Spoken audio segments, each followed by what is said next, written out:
question.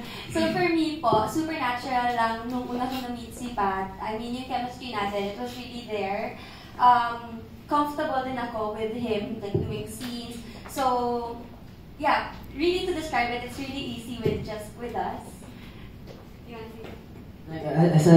Katulad na sinabi ko rin kanina na parang like nag-click din talaga kami. Like yung simula na nakita ko siya, like wala, ano lang talaga, walang problema talaga kasi simula nung nag-workshop kami, noong una nagtatawanan kami kasi parang nagkakapaan talaga kami before na parang bago mag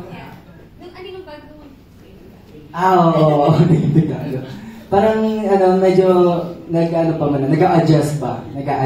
Kasi baka may mga masabi ako na ikaka-off niya, baka may masabi ako na hindi niya ikakatuwa pala kasi hindi ko pa naman siya fully know talaga nung first day. Pero nung tumagal-tagal na yung workshop namin, boom na. Wala na. Kami na gano'n, parang biglang I mean like, doon na nag-click. Parang hindi kasi na-inform si Cheska na kayo. Pero after working together, what can you say that you like the most to each other? Gusto ko sa kanya yung pagiging siya. Yung pagiging natural lang niya, yung jolly niya, the way niya ako kausapin, kasi sobrang sobrang kulit niya rin talaga. Parang guguluhin ka niya. Para dito ka kausapin mo ako, parang tayo, mag-bonding tayo. Ganun. Siya yung madalas din talaga nag-a-approach sa akin. So, nasasabi ko na, tsaka sobrang bait din niya, ganun.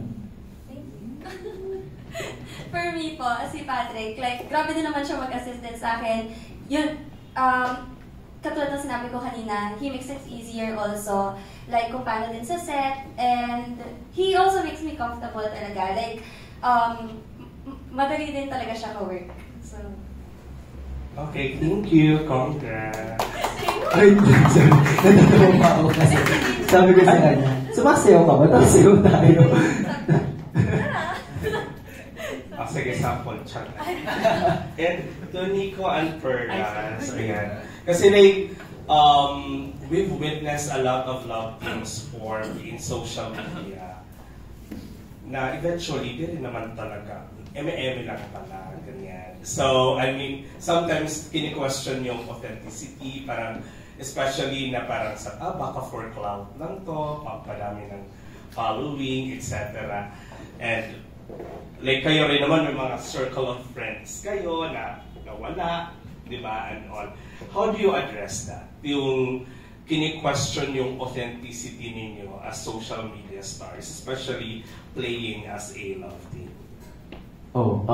Before kasi magkaroon ng series na to, may Nicolas na kasi.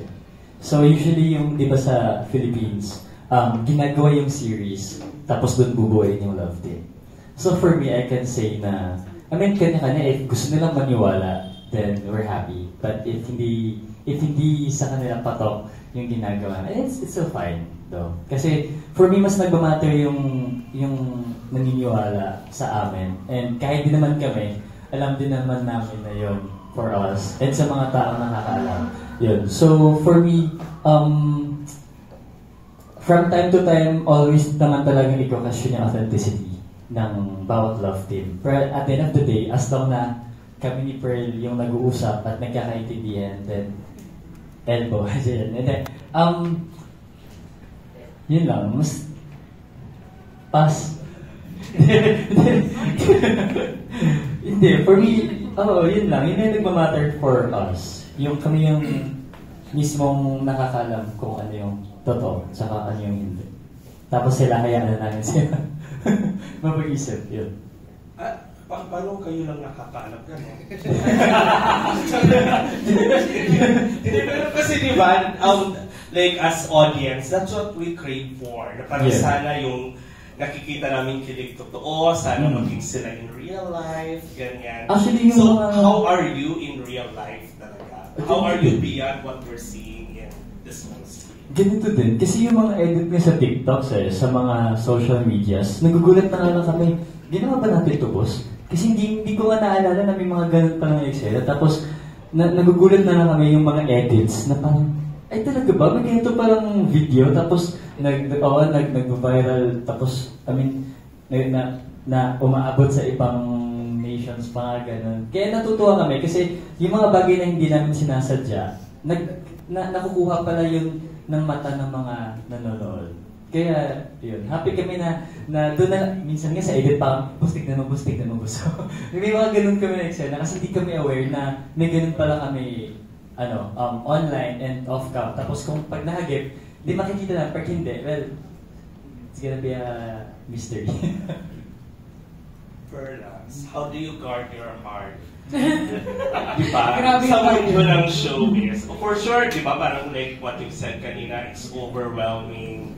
Maybe others will approach you with a good intentions. Ikaw, paano mo ginaguard yung puso mo? Siyempre, iba ang mundo ng industry talaga. Pero, kung ano lang yung binibigay ng mga tao sa akin, yun lang din yung binibigay ko. So, hindi ko pinapasobrahan. So, para, kung, anong tawag doon? Parang, diba? Parang, yan, give and take. Parang kung ano lang yung bigay nila, yun lang. Kasi, kasi at the end of the day, kapag masyado ka nag-give, parang pag naubos ka, sino ba lalapitan mo? Parang ganyan. So, yun po, ganun ko ginaguard yung heart ko. Ano lang yung binibigay na, yun lang binahal. Sorry, last na lang. Bakit boss pala? Tama ba? Boss yung tawag? Bakit? Ay, ano to? Siya lang may hawak ng finances. Charot. Yung boss, kasi nagsimula siya sa tinawag ko siyang boss kasi sobrang tagal niyang parang ang tagal mag-reply, parang siya yung hinihintay ng lahat. Yung parang boss. Parang very boss. Tapos tinatawag ko siya, boss, ganyan. Tapos boss na rin tawag niya. So boss na, tawagan namin, boss. That's good. Thank you. Congrats.